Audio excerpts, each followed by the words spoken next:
45वां अध्याय। उद्धव तथा गोपियों की बातचीत और भ्रमर गीत। श्री सुखदेव जी कहते हैं, परीक्षित, गोपियों ने देखा कि श्री कृष्ण के सेवक उद्धव जी की आकृति और वेशभूषा श्री कृष्ण से मिलती जुलती है। घुटनों तक लंबी लंबी भुजाएं हैं, नूतन कमल दल के समान कोमल नेत्र हैं, शरीर पर पीतांबर धारण किए हुए हैं, गले में कमल पुष्पों की माला है, कानों में मणिजटित कुंडल झलक रहे हैं और मुखरविंद अत्यंत प्रफुल्लित है। पवित्र मुस्कान वाली गोपियों ने आपस में कहा, यह पुरुष देखने में तो बहुत सुंदर है, परंतु यह है कौन? कहाँ से आया है? किसका दूत है? इसने श्री कृष्ण जैसी वेशभूषा क्यों धारण कर रखी है? सब की सब गोपियां उनका परिचय प्राप्त करने के लिए अत्यंत उत्सुक हो गई और उनमें से बहुत सी पवित्र कीर्ति भगवान श्री कृष्ण के चरण कमलों के आश्रित तथा उनके सेवक सखा उद्धव जी को चारों ओर से घेर कर खड़ी हो गई। जब उन्हें मालूम हुआ कि ये तो रमारमण भगवान श्री कृष्ण का संदेश लेकर आए हैं, तब उन्होंने विनय से झुककर सरज हास्य, चितवन और मधुर वाणी आदि से उद्धव जी का अत्यंत सत्कार किया तथा एकांत में आसन पर बैठाकर वे उनसे इस प्रकार कहने लगी, उद्धव जी, हम जानती हैं कि आप यदुनाथ के पार्षद हैं, उन्हीं का संदेश लेकर यहाँ पधारे हैं। आपके स्वामी ने अपने माता पिता को सुख देने के लिए आपको यहाँ भेजा है, अन्यथा हमें तो अब इस नंदगांव में गौओं के रहने की जगह में इनके स्मरण करने योग्य कोई भी वस्तु नहीं दिखाई पड़ती। माता पिता आदि सगे संबंधियों का स्नेह बंधन तो बड़े बड़े ऋषि मुनि भी बड़ी कठिनाई से छोड़ पाते हैं। दूसरों के साथ जो प्रेम संबंध का स्वांग किया जाता है, वह तो किसी न किसी स्वार्थ के लिए ही होता है।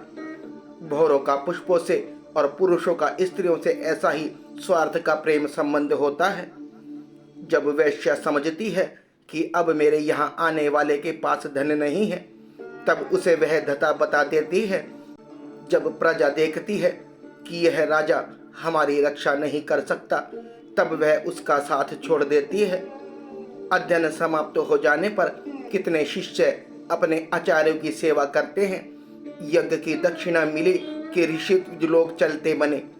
जब वृक्ष पर फल नहीं रहते, तब पक्षीगण वहां से बिना कुछ सोच विचार के उड़ जाते हैं और भोजन कर लेने के बाद अतिथि लोग ही गृहस्थी की ओर कब देखते हैं। वन में आग लगी कि पशु भाग खड़े हुए। चाहे स्त्री के हृदय में कितना भी अनुराग हो, जार पुरुष अपना काम बना लेने के बाद उलट कर भी तो नहीं देखता। परीक्षित, गोपियों के मन, वाणी और शरीर श्री कृष्ण में ही तल्लीन थे। जब भगवान श्री कृष्ण ने दूत बनकर उद्धव जी व्रज में आए, तब वे उनसे इस प्रकार कहते कहते यह भूल गई कि यह कौन सी बात किस तरह किसके सामने कहनी चाहिए। भगवान श्री कृष्ण ने बचपन से लेकर किशोर अवस्था तक जितनी भी लीलाएं की थी, उन सब की याद कर करके गोपियां उनका गान करने लगी। वे आत्मविस्मृत होकर स्त्री सुलभ लज्जा को भी भूल गई और फूट फूट कर रोने लगी। एक गोपी को उस समय स्मरण हो रहा था भगवान श्री कृष्ण के मिलन की लीला का। उसी समय उसने देखा कि पास ही एक भौरा गुनगुना रहा है। उसने ऐसा समझा मानो मुझे रूठी हुई समझकर श्री कृष्ण ने मनाने के लिए दूत भेजा हो। वह गोपी भौरे से इस प्रकार कहने लगी। गोपी ने कहा, रे मधुप, रे कपटी का सखा है, इसलिए तू भी कपटी है। तू हमारे पैरों को मत छू, झूठे प्रणाम करके हमसे अनुनय विनय मत कर। हम देख रही हैं कि श्री कृष्ण की जो वनमाला हमारी सोतों के वक्ष स्थल के स्पर्श से मसली हुई है, उसका पीला पीला कुमकुम तेरी मूंछों पर भी लगा हुआ है। तू स्वयं भी तो किसी कुमकुम से प्रेम नहीं करता, यहाँ से वहाँ उड़ा करता है। जैसे तेरे स्वामी वैसा ही तू।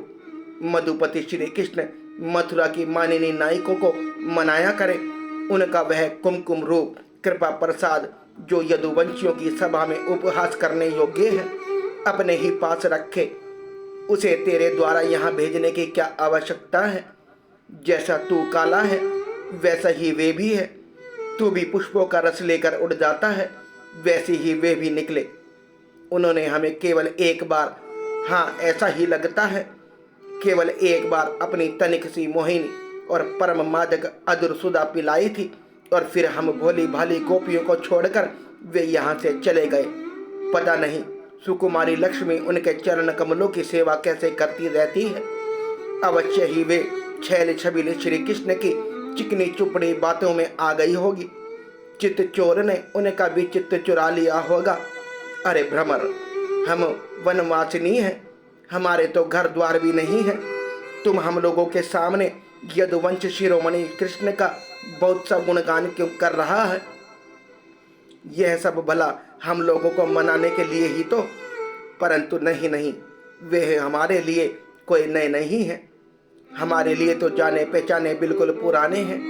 तेरी चापलूसी हमारे पास नहीं चलेगी। तू जा, यहाँ से चला जा और जिनके साथ सदा विजयी रहती है उन श्री कृष्ण की मधुपुर वासिनी सखियों के सामने जाकर उनका गुणगान कर। वे नई हैं, उनकी लीलाएं कम जानती हैं और इस समय वे उनकी प्यारी हैं। उनके हृदय की पीड़ा उन्होंने मिटा दी है। वे तेरी प्रार्थना स्वीकार करेंगी, तेरी चापलूसी से प्रसन्न होकर तुझे मुंह मांगी वस्तु देंगी। भौरे, वे हमारे लिए छटपटा रहे हैं, ऐसा तू क्यों कहता है? उनकी कपट भरी मनोहर मुस्कान और बाहों के इशारे से जो वश में ना हो जाए उनके पास दौड़ी ना आए। ऐसा कौन सी स्त्रियां हैं? अरे अनजान, स्वर्ग में, पाताल में और पृथ्वी में ऐसी एक भी स्त्री नहीं है। औरों की तो बात ही क्या, स्वयं लक्ष्मी जी भी उनके चरण रज की सेवा किया करती है। फिर हम श्री कृष्ण के लिए किस गिनती में हैं? परंतु तू उनके पास जाकर कहना कि तुम्हारा नाम तो उत्तम श्लोक है, अच्छे अच्छे लोग तुम्हारी कीर्ति का गान करते हैं, परंतु इसकी सार्थकता तो इसी में है कि तुम दिनों पर दया करो, नहीं तो श्री कृष्ण तुम्हारा उत्तम श्लोक नाम झूठा पड़ जाता है। अरे मधुकर, देख, तू मेरे पैर पर सिर मत टेक। मैं जानती हूँ कि तू अनुनय विनय करने में, क्षमा याचना करने में बड़ा निपुण है। मालूम होता है तू श्री कृष्ण से ही यही सीख कर आया है कि रूठे हुए को मनाने के लिए दूत को, संदेहवाहक को कितनी चाटुकारिता करनी चाहिए। परंतु तू समझ ले कि यहाँ तेरी दाल नहीं गलने वाली है। देख, हमने श्री कृष्ण के लिए ही अपने पति, पुत्र और दूसरे लोगों को छोड़ दिया, परंतु उनमें तनिक भी कृतज्ञता नहीं। वे ऐसे निमोही निकले कि हमें छोड़कर चलते बने। अब तू ही बता, ऐसे अकृतज्ञ के साथ हम क्या संधि करें? क्या तू अब भी कहता है कि उन पर विश्वास करना चाहिए? अरे मधु, जब वे राम बने थे तब उन्होंने कपिराज बलि को व्याध के समान छिपकर बड़ी निर्दयता से मारा था। बेचारी शूर्पणखा कामवश उनके पास आई थी, परंतु उन्होंने अपनी स्त्री के वश में होकर उस बेचारी के नाक कान काट लिए और इस प्रकार उसे कुरूप कर दिया। ब्राह्मण के घर वामन के रूप में जन्म लेकर उन्होंने क्या किया? बलि ने तो उनकी पूजा की, उनकी मुंह मांगी वस्तु दी और उन्होंने उसकी पूजा ग्रहण करके भी उसे वर्णपाश से बांधकर पताल में डाल दिया। ठीक वैसे ही जैसे कौआ बलि खाकर भी बलि देने वाले को अपने अन्य साथियों के साथ मिलकर घेर लेता है और परेशान करता है। अच्छा तो अब जाने दे, हमें श्री कृष्ण से क्या, किसी भी काली वस्तु के साथ मित्रता से कोई प्रयोजन नहीं है। परंतु यदि तू यह कहे कि जब ऐसा है तब तुम लोग उनकी चर्चा क्यों करती हो, तो भ्रमर, हम सच कहती हैं, एक बार जिसे उसका चस्का लग जाता है वह उसे छोड़ नहीं सकता। ऐसी दशा में हम चाहने पर भी उनकी चर्चा छोड़ नहीं सकती। श्री कृष्ण की लीला रूप कृणामत के एक कण का भी जो रासवादन कर लेता है, उसके राग द्वेष, सुख दुख आदि सारे द्वंद्व टूट जाते हैं। यहाँ तक कि बहुत से लोग तो अपने दुख से सनी हुई घर गृहस्थी छोड़कर अंकिचन हो जाते हैं। अपने पास कुछ भी संग्रह परिग्रह नहीं रखते और पक्षियों की तरह चुन चुन कर भीख मांग कर अपना पेट भरते हैं, दीन दुखियों से जाते रहते हैं, फिर भी श्री कृष्ण की लीला कथा छोड़ नहीं पाते। वास्तव में उसका रस, उसका चस्का ऐसा ही है। यही दशा हमारी हो रही है।